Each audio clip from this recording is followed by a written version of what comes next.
Hello, thanks for watching. Subscribe down below if you're enjoying.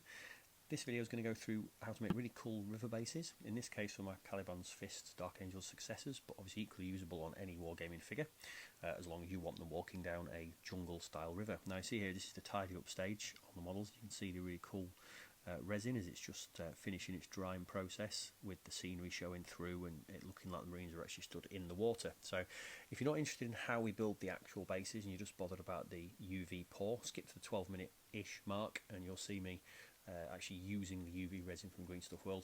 The rest of the video is about exactly how we make these bases and build up the river banks and what scenery we use inside it. So here we are at stage one. Mixed up some milliput, left it to set for about 25-30 minutes just to lose a lot of the stickiness, make it a bit easier to work with. I formed it to the edge of the base because I want these to look like a slice from the terrain, so I don't want anything overhanging the base because it wants to look like it's taking a plug kind of out of a terrain piece. So I just moulded it to the edge of the base, put the kind of sausage size on to the size I think's right, measured it up against a model where the feet are going to go and thought it's slightly too large, so I just sliced the section off. Now what we're going to do is give what is the riverbank, we're going to give the texture of the sort of rock face. So I've just taken a bit of slate that's out the garden. I've used it before on some basing videos I've done historically for the Blood Bowl basing video, so if you're interested in that one, check that out. I'll try and remember to stick a link down below. But I've used this before, it's dead easy. Just wet the slate, make sure the green stuff is slightly wet or damp already, and then really use the interesting parts of that slate where the detail kind of is and the bumps and cracks are, and press it into the milliput to really form the rock face. So it's quite a simple, easy technique. Then use the flat parts of the slate to put it onto the flat part of the riverbank that you want, and it will still pick up a little bit of detail and it'll get rid of any of the fingerprints you may have put on there from the moulding process, that kind of thing. And really play until you're happy with what the riverbank looks like and you're happy with that's how it's going to go. But when you've done, I've just trimmed off the edge here again to make sure it's flush with the edge of the base. Now here I'm just showing it after the milliput has dried. The captain has been put onto a base with a slight slope to the riverbank because the original model has a piece of what looks like alien building that his foot's on. So I've taken that off the model, and then when I'm making the riverbank I've made sure to put a slope onto one piece so I have the captain kind of stood up there in his slightly heroic style. But obviously when it's set it wasn't quite right, so don't be afraid to use a hobby knife and slice the milliput down, it really works. And to make the riverbank slightly more effective, you don't just want a flat riverbank with sand on. So I'm taking a lot of small pebbles, little bits of slate that I've got knocking around, and just super glued them onto the base, piece on each base, just to give a bit of visual interest. I think one base I didn't bother. Then what I've done now is just PVA, not watered down or anything, just straight PVA glue onto the base. And I've taken some very small basing slate that I think I got it from workshop years and years ago when this all did it, but you can get refills and it comes from a number of hobby manufacturers can get this stuff. So it's just small slate, slightly more interesting than just using sand because it's slightly larger. It looks like some of the rocks that would be in the bottom of a river and not just like a mud layer. So I've glued that around the little pebble that I've glued on, and I've put a few on the top of the riverbank just to add that kind of piece of visual interest. You don't have to do this stage, but I think the more different things you put on there, as long as it blends in, it just gives a bit of visual interest to the base. Now when I'm happy where that is, I've then taken the sand and just put sand on all the other areas. Now you don't have to do the little basing slate and the sand at the same time. You could separate it, let the slate dry, then do the sand. If you're doing it all at once like this, you will get the sand sticking into areas you don't necessarily want. So what you need to do is just use a slightly damp brush, make sure there's no PVA on it, and then you can brush that off any of the areas that you're not happy with where it is. Take it off some of the small pebbles if it's gone and you're not getting the full pebbles showing through that you want. So just literally clean it up until you're happy with how it looks like, and then we're ready to move on.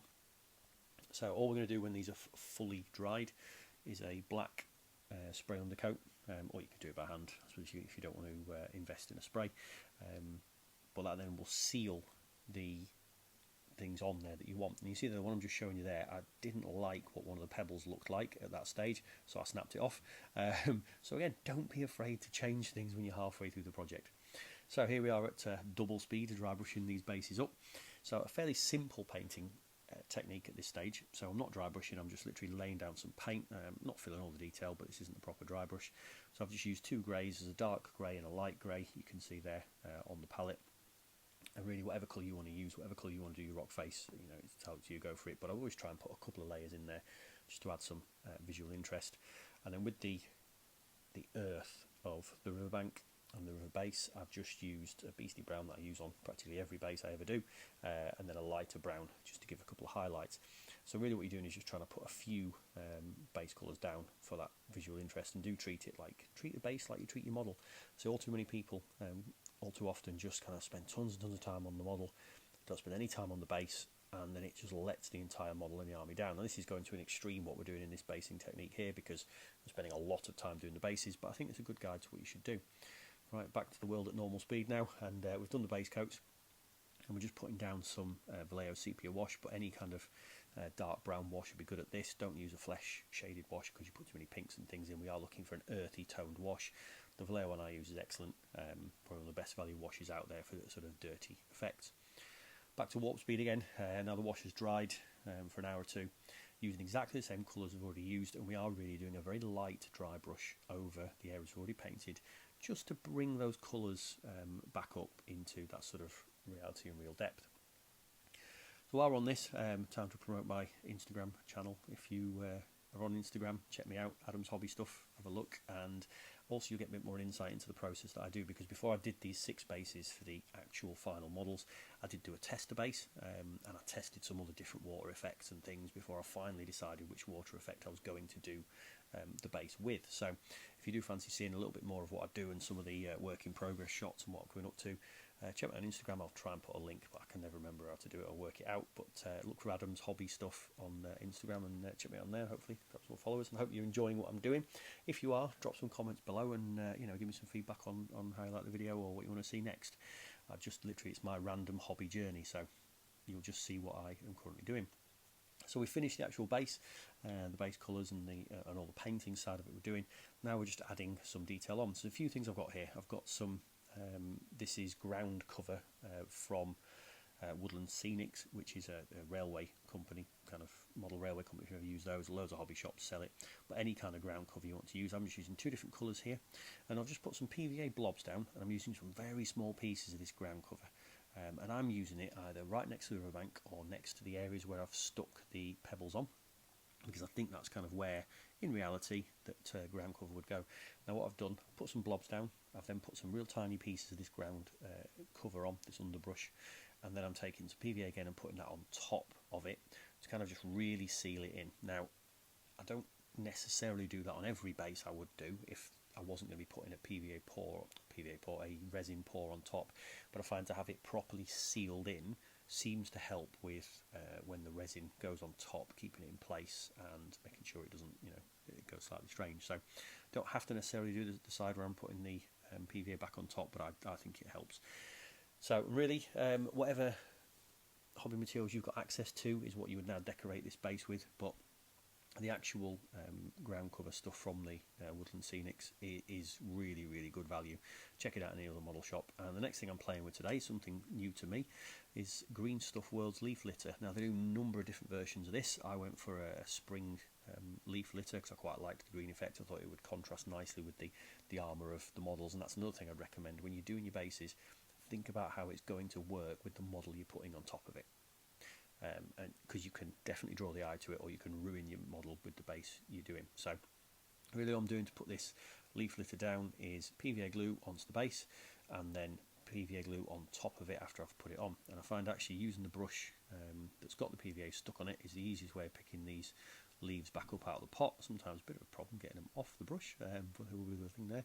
And just putting a few on. I'm putting 3 or 4 on each base, and these are lovely little things. I think it's made of natural leaf and cured somehow. They also sell like little leaf punches where you can go get a leaf from the garden and punch your own, which I might experiment with at some point. But this is, to be honest, a really nice little pot. I think it's 3 or 4 quid, and there's probably enough leaves on here to keep me going for the next 10 years on models. So just something nice. But again, whatever you've got and however you want to decorate this base, it's fantastic. It's, make it match your army, make it match what you personally like to do. So you see there, having a bit of trouble, so I went back and thought I'll put a little layer of PVA on to make sure it's sealed, and ended up moving it. So yeah, you can see it doesn't always go perfectly smooth when you're doing these things. What I would urge is whatever base you're working on, for whichever model's going to go on it, keep test fitting it.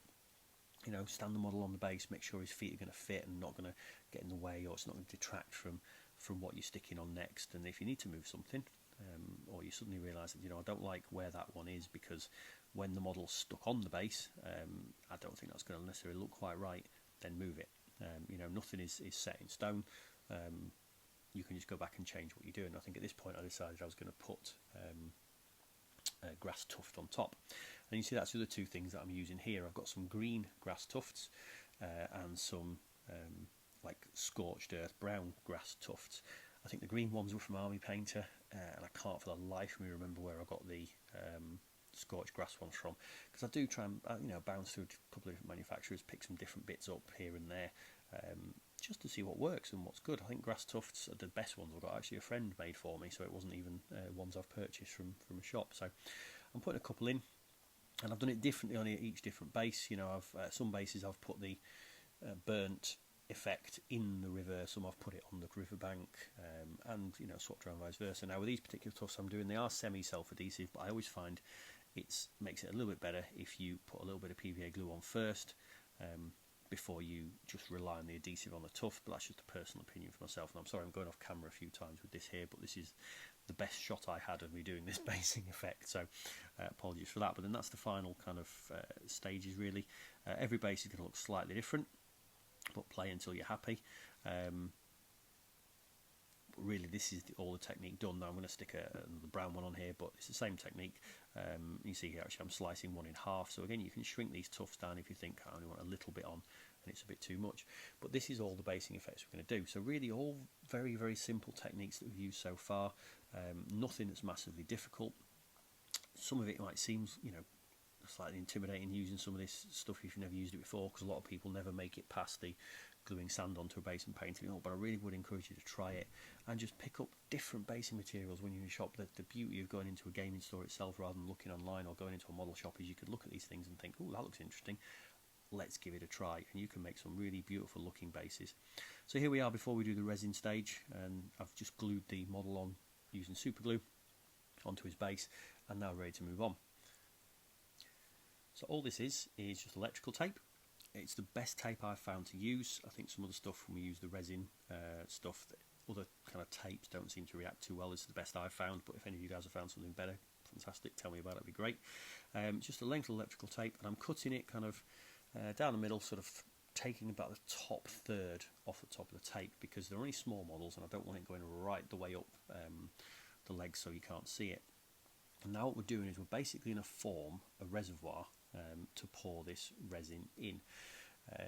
So put it around the base, make sure you are creating a really good seal as you're doing it, and keep it level with the base as well. You don't want it going under the lip of the base, because it'll raise the base up and the resin won't set flat, if that's going to kind of make any sense. So go around the model, make sure you've created a real thorough seal and check it, and then it really is a simple case of squeezing in the resin. Now what I'm doing here is using greenstuffworld UV resin. This is the first time I've used this. I've used quite a lot of resins where you mix it together yourself and do kind of big pours, whatever, and you can do small mixes of resin, but I find mixing resin in small volumes, I don't know, I can never be bothered. So I thought, right, I'll pick up this UV resin. I've heard some good things about it, and I fancy doing just a few small bases. So this is one of the larger pots. I think it's a 30mm pot, about £6 I think it was, and I've done all 6 of these models that you'll see here. Done also a couple of testers, and I think there's about half of it left, so it seems like pretty good value so far. So I've squirted it in. If you notice, I put it into 2 or 3 different areas of the base so that it'll start flowing out better, and now I'm just using a cocktail stick to tease it out. And what I found using it is it does pour really well and it does find its own level, but it kind of catches on the scenery and doesn't really flow round. So I found it the first little pour you do, so I've just put a thin layer on, just help it get into all the areas you want to get covered, help it get underneath and around like the grass tufts that you're using or whatever. And it is fairly easy, and I've done here, you can see there I'm standing up the grass that it's gone around, because obviously it'll naturally be weighed down, so I'm just kind of using the thing to stand it up. And then see on the captain here, this is actually the second pour on the captain. You see a lot of resin already in there. After a few minutes, I've just done another squeeze of the resin on top of the first layer just to build up the second layer. And this one, I'm not using the cocktail stick to level it out, I'm just using gravity and angling the model about, and it pours and flows in place because it's not having to make its way around the scenery you've glued in. Now this UV resin is fairly quick drying in bright sunshine, 4 to 5 minutes, and it's set solid. Don't make the mistake I used the first time of doing it. I did the first pour at night time, and obviously it's not going to dry until the following day.